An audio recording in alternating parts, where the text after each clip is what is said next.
আসসালামু আলাইকুম, সবাইকে ক্যাম্পের ভ্রমণে স্বাগতম। ক্যাম্প মানে certified apparel management professional. Camp দীর্ঘ পথ চলা, প্রায় 1 বছর। আমরা 6টা ব্যাচ কমপ্লিট করেছি।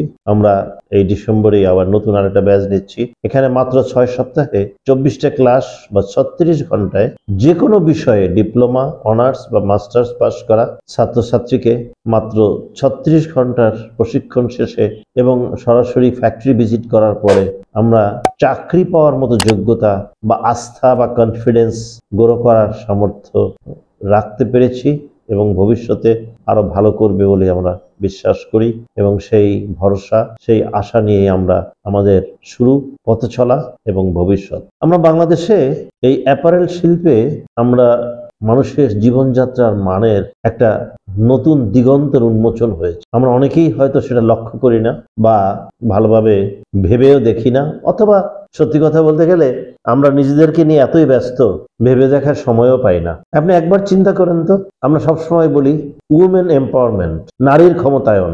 বাংলাদেশের প্রধানমন্ত্রী, বাংলাদেশের স্পিকার, বাংলাদেশের বিরোধী দলীয় নেতা, শুধু এরা নারী হলেই কি নারীর ক্ষমতায়ন হয়ে যাচ্ছে? ক্ষমতায়নটা কি এতই ছোট পরিসরের?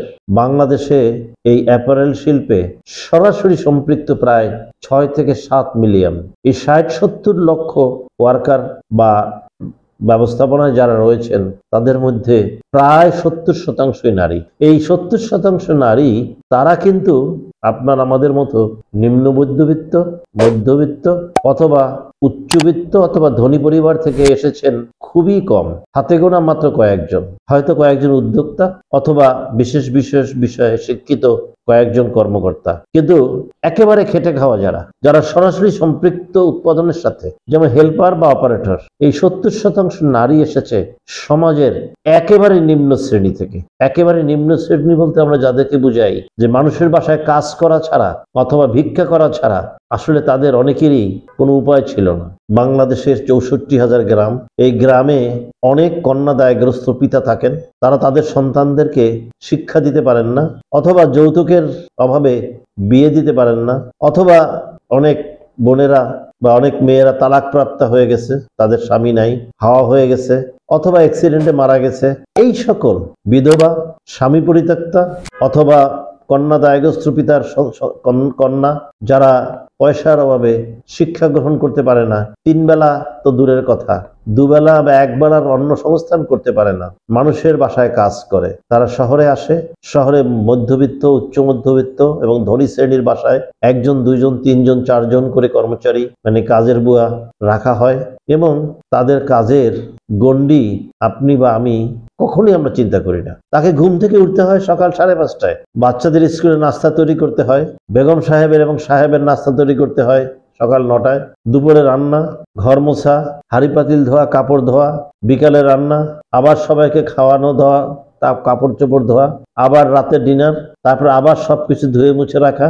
সব শেষে 10টা 10:30টায় বেগম সাহেব অথবা সাহেব যখন বাংলাদেশের কোনো টেলিভিশন চ্যানেলের কোনো সিরিয়াল দেখেন অথবা কোনো খবর দেখেন, রাত 10টা 10:30টা পর্যন্ত লাস্ট 1 কাপ চা বা কফি বানিয়ে দিয়ে তাকে বিছানায় যেতে হয়। রান্নাঘরে একটা চাদর বিছিয়ে, স্টোরে একটা মাদুর বিছিয়ে অথবা কোনো একটা খোলা জায়গায় ফ্যানবিহীন, লাইটবিহীন জায়গায় একটা বালিশ অথবা পিড়ি মাথার নিচে দিয়ে ঘুমিয়ে থাকতে হয়। আবার ভোর 5:30টায় উঠতে হয়। সাপ্তাহিক ছুটি নাই, কারণ বন্ধের দিনগুলোয় সবাই বাসায় থাকেন। যারা চাকরিজীবী করেন বা যারা ব্যবসা করেন, তাদের হাজব্যান্ড ওয়াইফ সবাই বাসায় থাকেন। বাচ্চাদের স্কুল থাকে না, বাসায় মেহমান থাকে। সুতরাং ওই দিনকার কাজটা অন্য 2-3 দিনের কাজের সমান। মাসে কোনো ছুটি নেই।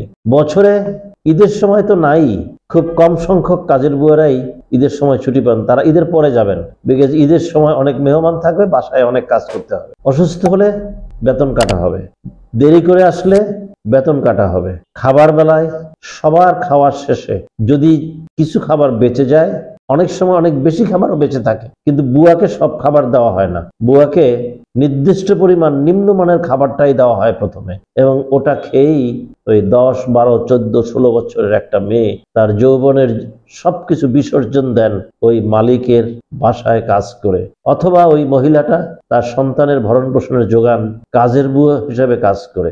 এই কাজের বুয়াটা, যাকে আপনারা 6,000 থেকে 8,000 টাকা বেতন দেন। শুধুমাত্র সমাজের খুব উচ্চবিত্ত জায়গায় যারা থাকেন, সবচাইতে ধনী সম্প্রদায় যে এলাকায় থাকেন, ধরেন গুলশান, বারিধারা, ডিপ্লোম্যাটিক জোন বা উত্তরা, ধানমন্ডি, এখানে কিছু ফরেনার থাকেন অথবা কিছু উচ্চবিত্ত লোকেরা বাস করেন, তাদের বাসার বুয়ারা হয়তো 10-12 হাজার টাকা বেতনের চাকরি পান। সাথে কোনো বোনাস থাকে কিনা সন্দেহ। আর ওভারটাইম তো নাই, পুরো ফিক্স প্যাকেজ, সকাল 5:30 থেকে রাত্র 11টা পর্যন্ত, এবং মাসে 30 দিন কাজ করার পরে ওই 6-7 হাজার টাকা বেতন। অথবা যারা খুব সৌভাগ্যবান কাজের বুয়া, তারা হয়তো 10 থেকে 15 হাজার টাকা বেতন পান। এই কাজের বুয়াটাকেই বাংলাদেশে অ্যাপারেল শিল্পে ঢুকানো হয়। যেদিন ঢোকে এখনকার বেতন অনুসারে 12,500 টাকা তার বেতন, মানে মাসের শেষে সে 19,000 থেকে 20,000 টাকা ক্যাশ বাসায় নিয়ে যেতে পারবে। সকাল 8টা বাজার 1 মিনিট আগেও তার মেশিনটা চালানো শুরু হয় না। 1টা থেকে 2টা পর্যন্ত সব মেশিন বন্ধ। লাঞ্চ এবং বিরতি, উনি লাঞ্চ করেন, নামাজ পড়েন, বিরতি নেন, রেস্ট নেন, তারপর আবার 2টা থেকে কাজ শুরু হয়। বিকাল 5টার পর থেকে যদি কাজ করতে হয়, ওভারটাইম শুরু হয়ে যায়। ওভারটাইম মানে নর্মাল আওয়ারের চাইতে বেসিকের ডাবল, এবং সেটাও অনির্দিষ্টকালের জন্য সারা রাত ব্যাপী করার কোনো উপায় নাই। 2 থেকে 3 ঘন্টা বাইরে দেওয়ার নিয়ম থাকে। মাসে 60 ঘন্টার বেশি ওভারটাইম করা যাবে না। সুতরাং তারা সেইভাবেই কাজ করে। মাসে 7 দিনের পরে 1 দিন তাকে ছুটি দিতেই হবে, না দিলে কম্পেনসেট দিতে হবে, এক্সট্রা বেতন দিতে হবে। অসুস্থ হলে সে সিক লিভ পাবে, বা জরুরি কোনো প্রয়োজনে সে ক্যাজুয়াল লিভ পাবে। বাচ্চা হবে সে ম্যাটারনিটি লিভ পাবে।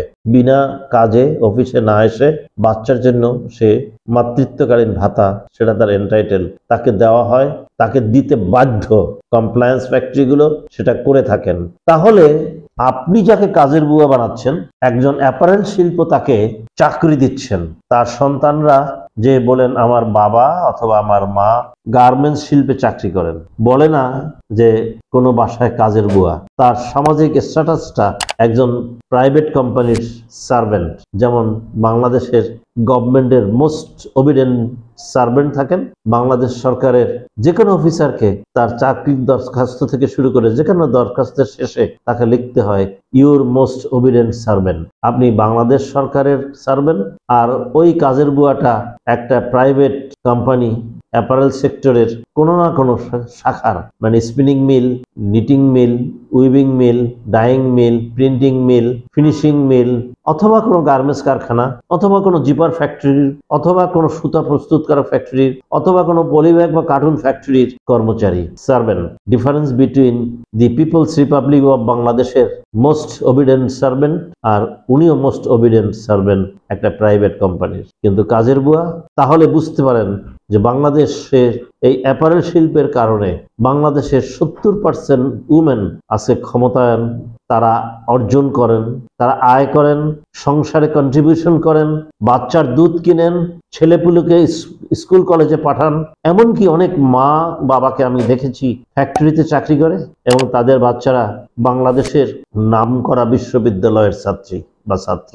খুবই কম বেতনে কারখানার একজন কর্মকর্তা বা কর্মচারী, বা একজন সাধারণ কর্মচারী, একজন অপারেটর লেভেলের লোক, ছেলে এবং মেয়ে দুজনেই হাজব্যান্ড ওয়াইফ একটা কোম্পানিতে যখন চাকরি করেন, তারা অনেকেই 60-70 হাজার টাকা ইনকাম করেন, এবং তারা তাদের সন্তানদেরকে বাংলাদেশের পাবলিক বিশ্ববিদ্যালয়, ঢাকা ইউনিভার্সিটি অথবা ব্রাক, নর্থ সাউথের মতো প্রাইভেট ইউনিভার্সিটি, অথবা বুয়েট এবং ঢাকা মেডিকেলের মতো বা বুটেক্স ইউনিভার্সিটির মতো জায়গায় তাদের সন্তানদেরকে পড়ান সম্ভব হয়েছে অ্যাপারেল শিল্পের কারণে। আজ যদি আমরা ওই অশিক্ষিত টিপসই দেওয়া মেয়েটার জায়গায় একটা অন্তত SSC pass, vocational training pass করা, কোনো পলিটেকনিক বা কোনো ভোকেশনাল ইনস্টিটিউট থেকে গার্মেন্টস অপারেটর হিসাবে ডিগ্রি নেওয়া একটা মেয়েকে বসাতে পারতাম, তাহলে বাংলাদেশের গার্মেন্টসের কোয়ালিটি, মানে মান, বিশ্বমানের অন্যান্য প্রতিযোগী দেশগুলোর চাইতে আরো ভালো করতে পারত। তাই আমাদের উচিত আমাদের বাংলাদেশের সকল এসএসসি পাস করা ছাত্রছাত্রীদের, অথবা যারা এসএসসি পাস করতে পারেন না, তাদেরকেও আমরা এই শিল্পের একজন প্রশিক্ষিত অপারেটর বানাতে পারি।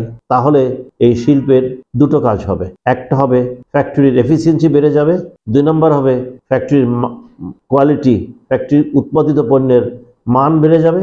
সর্বশেষ যেটা হবে সেটা হবে ফ্যাক্টরিতে ওয়েস্টেজ কমে যাবে। এবং এই কাজগুলো করতে হলে আমাদের দেশের শিক্ষিত সম্প্রদায়কে এই শিল্পের সাথে সম্পৃক্ত করতে হবে এবং ক্যাম্প সেই কাজটি করে থাকেন। মাত্র 6 সপ্তাহে 36 ঘন্টায় যে কোনো বিষয় ডিপ্লোমা, অনার্স অথবা মাস্টার্সকে এই অ্যাপারেল শিল্পে কাজ করার মতো অভিজ্ঞতা প্রশিক্ষণ দিয়ে তার ভিতরে কনফিডেন্স, কারেজ তৈরি করেন। সে নিজেকে অন্তত বিশ্বাস করেন যে আমিও এই কাজটা করতে পারবো। ফলে তার দেশের ওই সংস্থার সর্বোপরি এই বাঙালি জাতির উন্নতির জন্য ক্যাম্প একটা বড় ভূমিকা রাখছে। তাই আসুন আমরা সবাই মিলে ক্যাম্পের মাধ্যমে আমরা আমাদের অ্যাপারেল শিল্পের এই চ্যালেঞ্জগুলো মোকাবেলার জন্য শিক্ষিত সম্প্রদায়কে প্রশিক্ষিত করি এবং এই শিল্পের সাথে যুক্ত করি। ধন্যবাদ সবাইকে।